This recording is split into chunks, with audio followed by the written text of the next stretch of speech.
हम उम्मीद कर सकते हैं और दुआ भी कर सकते हैं कि सैनिटी प्रिवेल हर जगह करे। हमारे मुल्क में इंतखाबात होने जा रहे हैं और वो साफ़ और शफाफ तरीके से हों, अमन व अमान की सूरत हाल बरकरार है।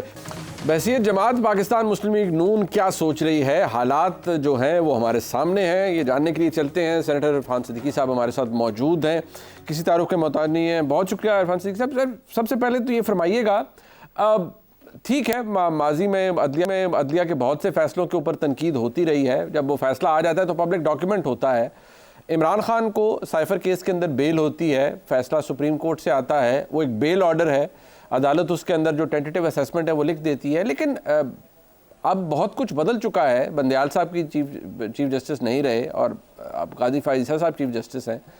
एक फ़ैसला होता है जिसका फ़ायदा तहरीक इंसाफ के चेयरमैन को होता है। आपकी जमात एक नहीं, दो नहीं, तीन शख्सियात प्रेस कॉन्फ्रेंस करती है यके बाद दीगरे, और इस बात पर एतराज़ करती है कि सुप्रीम कोर्ट इमरान खान को मासूम क्यों कह रही है, जबकि वहाँ लफ्ज़ मासूम तो इस्तेमाल नहीं हुआ। ये तो आम एक फौजदारी मामलात में है कि कोई भी मासूम है उस वक्त तक जब तक उस पर गुनाह साबित ना हो जाए, तो ट्रायल तो चलता रहेगा।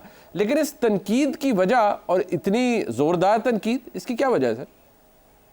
जी बहुत शुक्रिया मुनीब। जब मामलात आइन, कानून, ज़ाब्ता-ए-कार, ज़वाबत, कवायद के अंदर रहते हुए कानून की शिकों के मुताबिक स्ट्रिक्टली उन पैरामीटर्स में रहते हुए तय किए जाते हैं या फैसले सुनाए जाते हैं तो मामला ज़रा मुख्तलिफ होता है।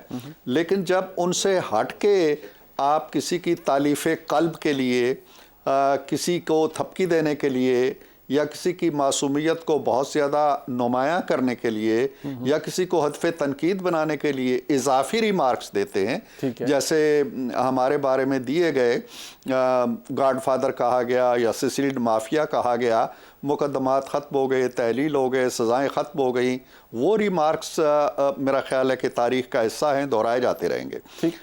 इसी तरह मेरा ख्याल है कि इस मामले में भी एक जज साहब के जो इजाफी नोट है उसके अंदर मामलात को बज़ाहिर उन्होंने ये कहा है कि माजी में ये होता रहा है, लिहाजा ये प्रैक्टिस ख़त्म की जाए। ये जो एक जनरल उसूल बना लिया गया है ना कि जो हुसैन शहीद सोहरावर्दी से लेके नवाज शरीफ तक जो कुछ हुआ वही कुछ शायद इमरान खान के साथ हो रहा है। ये एक जो उन्होंने मेरा ख्याल है तकाबुल वज़ा किया है, उससे मुझे भी इख्तलाफ है और बहुत से लोगों को भी इख्तलाफ है। ये मेरा ख्याल है कि तकाबुल दुरुस्त नहीं है। ठीक, बट अगर बात तकाबुल तक जिस तरह आपने फरमाया आ गई है, तो सर आपका तजर्बा मुझसे बहुत ज़्यादा है, पाकिस्तान की सियासत को और सियासी तारीख़ को आप मुझसे बहुत बेहतर जानते हैं।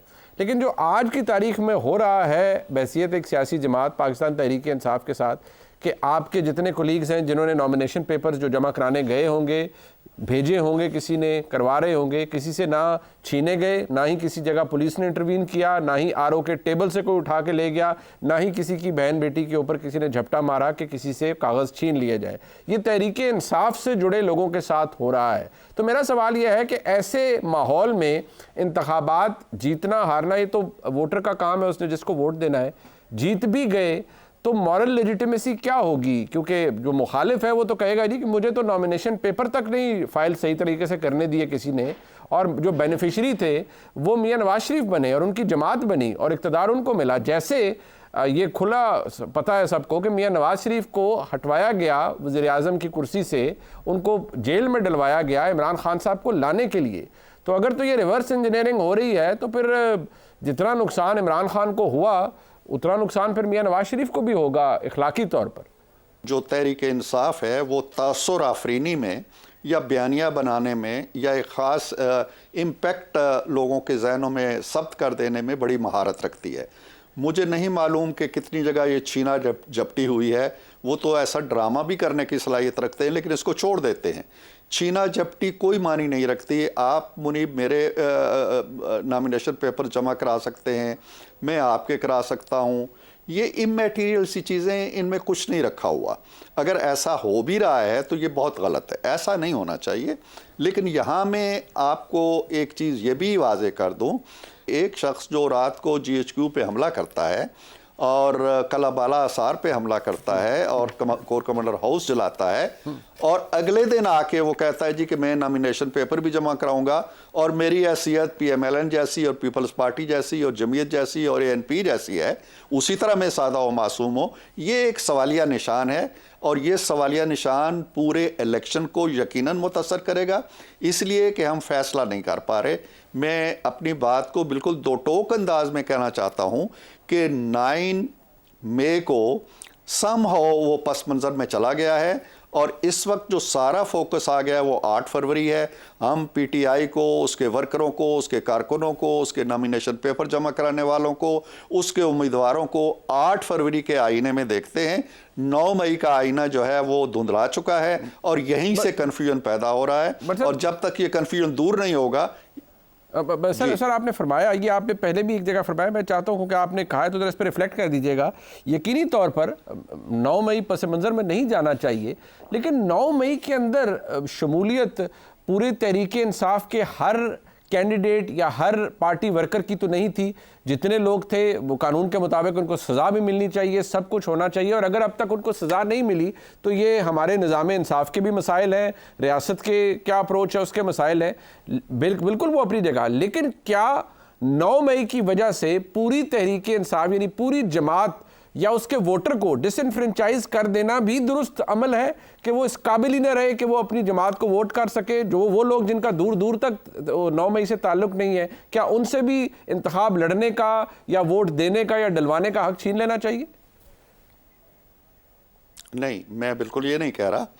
मैं ये कह रहा हूँ, एक बात तो ये जहन में रखिएगा कि तहरीक इंसाफ और 9 मई को इसलिए हम अलग नहीं कर सकते कि 9 मई जो अब तक हम जानते हैं या हमारा तासुर है वो यकायक खुद रॉ एक एक्शन नहीं था, उसकी मनसूबाबंदी की गई, उसकी प्लानिंग की गई और वो आम वर्करों ने नहीं की है। PTI के अंदर कोई ग्रोह नहीं था जिसने की है, PTI के सरबराह ने की है और जो सरबराह होता है वही पार्टी का नाम होता है। अब तहरीक इंसाफ क्या है? तहरीक इंसाफ इमरान खान का दूसरा नाम है। अब इमरान खान को तो आप कहें कि जी उन्होंने ये प्लानिंग भी की थी, उन्होंने आर्मी चीफ को हटाने के लिए भी मनसूबाबंदी की, उन्होंने फौज को भी उकसाया, लेकिन तहरीक इंसाफ तो मासूम है। What is Tehreek Insaf? तहरीक इंसाफ उस लीडर का एक इजाफी एडिशन है। अब या तो ये डिसऑन कर, देखें ना, डिसऑन करने की मिसालें हैं ना आपके पास। MQM है, अल्ताफ हुसैन को डिसऑन किया, एक नई रीबर्थ हुई उसकी और वो सियासत के अंदर है। मोहतरमा बेनज़ीर भुट्टो ने डिसऑन किया अपने भाई को, अल-जुल्फ़िकार को, उनकी एक्टिविटीज़ को, और वो अपना दामन बचा के चली गई। यहाँ डिसऑन भी कोई नहीं कर रहा। वो 9 मई को भी ऑन कर रहे हैं, वो 8 फरवरी के इस्तेकाक के भी तलबगार है। तो ये कन्फ्यूजन है। ठीक, बहुत शुक्रिया जनाब इरफान सिद्दीकी साहब।